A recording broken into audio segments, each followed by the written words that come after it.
Welcome to the Good Morning from the Chicken Coop podcast with Kim Johnson, your creative strategist and master mindset coach.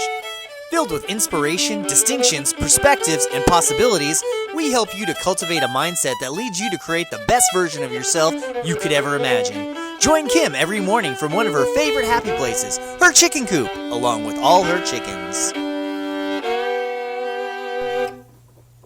Hey everybody, good morning from the chicken coop. Today I would like to speak to you about the fact that where you are is not who you are. Isn't that a weird phrase to start off with? Where you are is not who you are. I don't mean your location in the world, I'm not talking about longitude and latitude. I'm talking about your conditions in which you live. I'm talking about your job, your relationships, your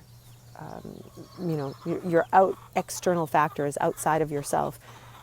That has nothing to do with who you are.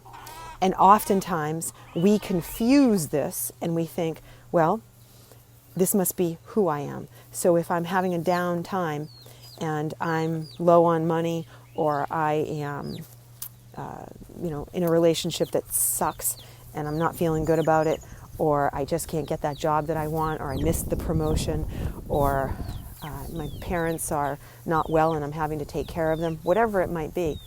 Our external conditions are not who we are.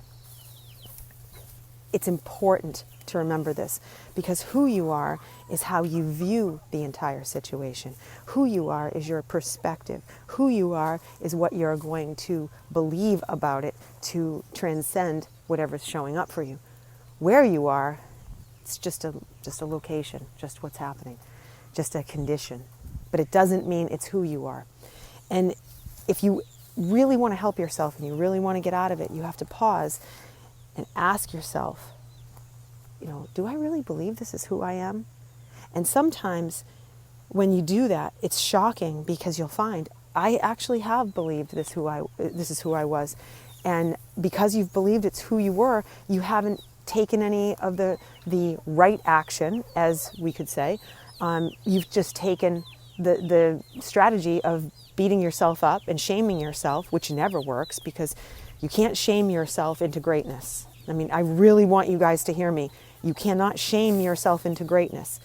It doesn't work. It doesn't lift you up. It's not an energy that pulls you in the right direction.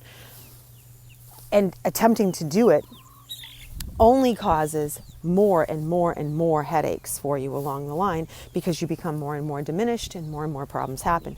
So where this is so tricky and where this is something that you have to work on consistently is understanding that the location, the conditions, are not the who.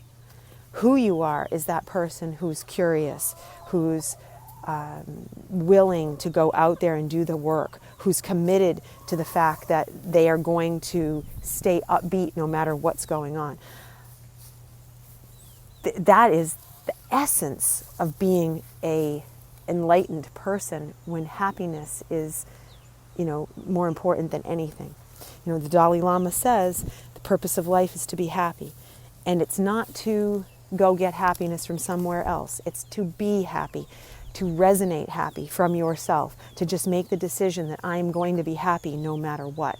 No matter what is going on, I'm going to be happy. Because as we all know, as you get older, we all recognize that things happen, things show up out of nowhere. One day your dryer works, the next day it doesn't. One day you're driving to work and you're in your car and everything's fine, and the next day you go and someone plows into you in the back end. There are lots of random things that happen out there in the world. And, there's a question as to whether or not they're all so random. We often have to explore those things and what our participation was in them. But this is about how you show up when they happen, and how you see it is because of who you are, not where you are. So you have to take inventory, if you will, about what's my perspective of things. Do I really see them through the eyes of who I truly am, or am I just seeing them through these conditions that I'm presented with? And the conditions are just, fleeting. They're going to come and go. One day it's terrible, next day it's great. One day you lost a client, next day you have a new one. And realizing that maybe, just maybe, the energy that you're in dictates the outcome. And if you focus on the fact that you're more inclined to deal with your who than your what the conditions externally are, they turn around pretty quickly. And that's been my observation throughout my life, is when I am doing a better job focusing on my conditions and making sure they are on point in my mind. In other words, I'm focusing on my who do I want to be right now.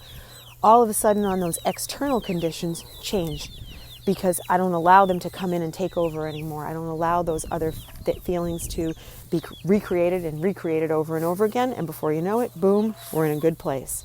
So today, really, really work on making sure you are focused on your who's and not the where's. The who you are is so important to your overall growth, happiness, well-being, as opposed to where you are. And make that distinction, and then you can start to make the shifts. Have a blessed day, my friends, and I will see you tomorrow.